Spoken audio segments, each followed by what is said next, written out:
Certa vez eu conheci uma família.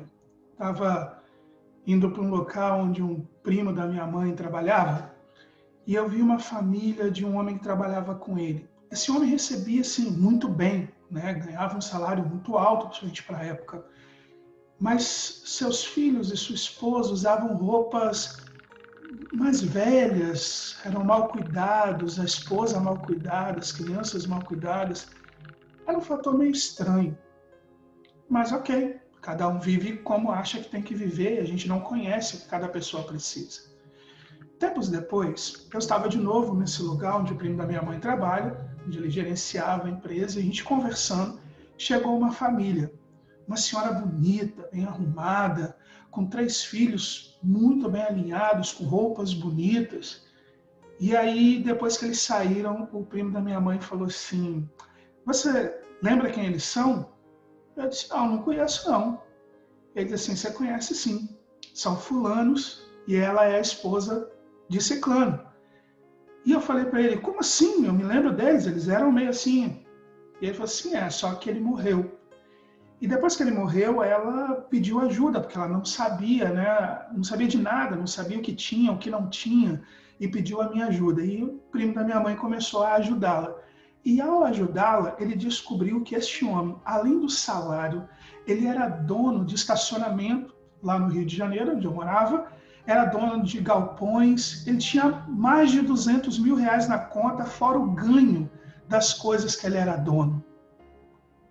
A pergunta que fica para a gente é: por que a família vivia daquela forma se ele tinha tanto dinheiro? Fica comigo até o final. Hoje nós estamos no dia 11, ou seja, no capítulo 11 de Provérbios, os 31 dias de sabedoria. E vamos conversar sobre justiça e generosidade.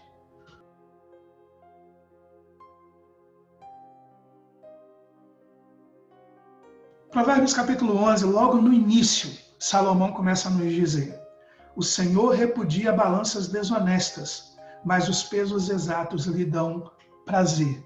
E a partir daí, Salomão vai falar ao longo do capítulo da diferença entre aqueles que temem ao Senhor, aqueles que realmente confiam em Deus e, portanto, são justos com as pessoas, daqueles que não confiam em Deus e, por isso, são desonestos com as pessoas. Ele vai falar de balança, ele vai falar de segurar o trigo para poder aumentar o preço, ele fala de uma série de ações que Deus repudia. E Salomão, ele deixa claro o seguinte, que essas ações desonestas podem até levar você a ganhar muito dinheiro, levar você a ficar rico. Porém, como diz o verso 4, Salomão diz assim: "De nada vale a riqueza no dia da ira divina, mas a retidão livra da morte." O que Salomão está dizendo? É que, além de muitas vezes você pagar o preço disso nesta terra, e nós sabemos, nos países ricos, por exemplo, tem a maior taxa de suicídio do mundo. Ela não está nos países pobres, está nos países ricos. Não é a riqueza que traz a real confiança. Confiar na riqueza vai levar à morte.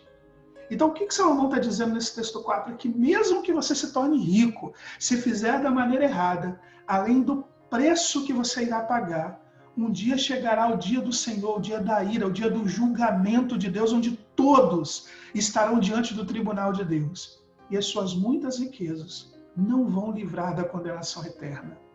Mas o justo, viver em justiça, mesmo que se torne pobre, estará livre da morte, terá uma vida tranquila, uma vida de paz, uma vida de batalha, sim, de muito trabalho, mas dentro de si a paz e a tranquilidade de dormir à noite tranquilamente, de ter relações com as pessoas, porque é uma pessoa justa. E no dia do tribunal de Deus, estará diante de Deus tranquilo, porque sabe que confiou no Senhor, que temeu ao Senhor e que seguiu os mandamentos de Deus e foi justo com as pessoas. Justiça é algo que Deus espera daqueles que o temem. Então todos que o temem se tornam sábios e os sábios se tornam justos para com as pessoas. O segundo enfoque que Salomão traz nesse capítulo 11 é sobre generosidade. Nos versos 24 e 25 e em diante, ele vai falar de generosidade. Ele diz assim: "Há quem dê generosamente e vê aumentar as suas riquezas. Outros retêm o que deveriam dar e caem na pobreza.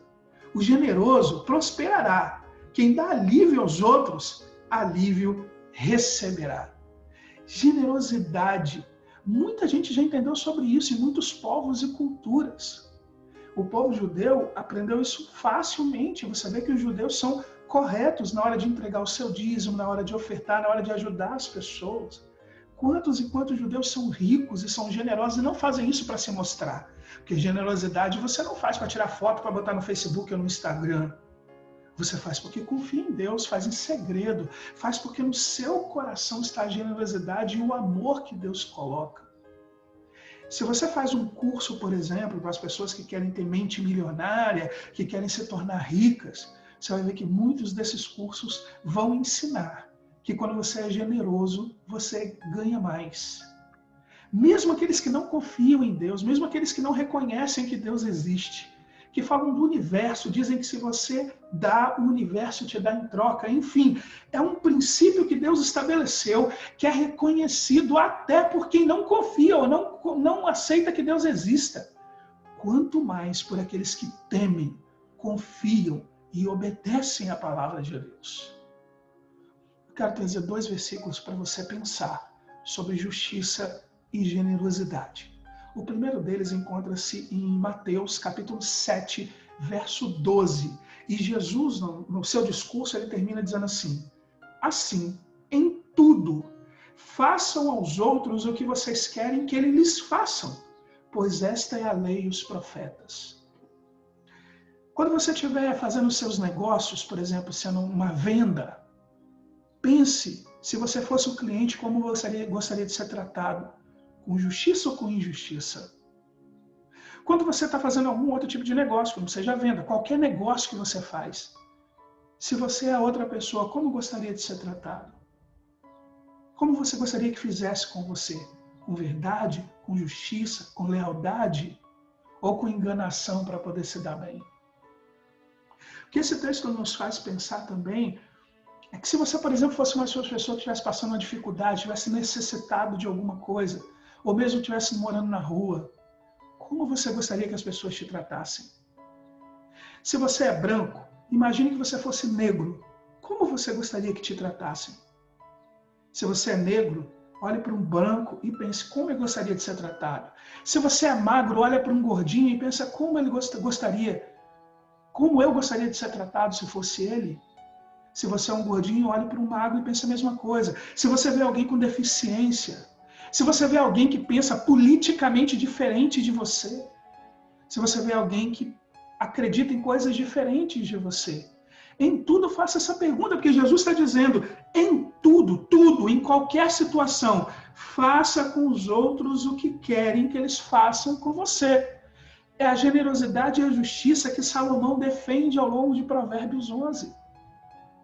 E eu encerro a nossa meditação de hoje com outro versículo importante, o segundo grande mandamento de Cristo, onde Jesus nos diz em Mateus 22, 39 e 40, ele diz, e o segundo mandamento é este, ame o próximo como a si mesmo.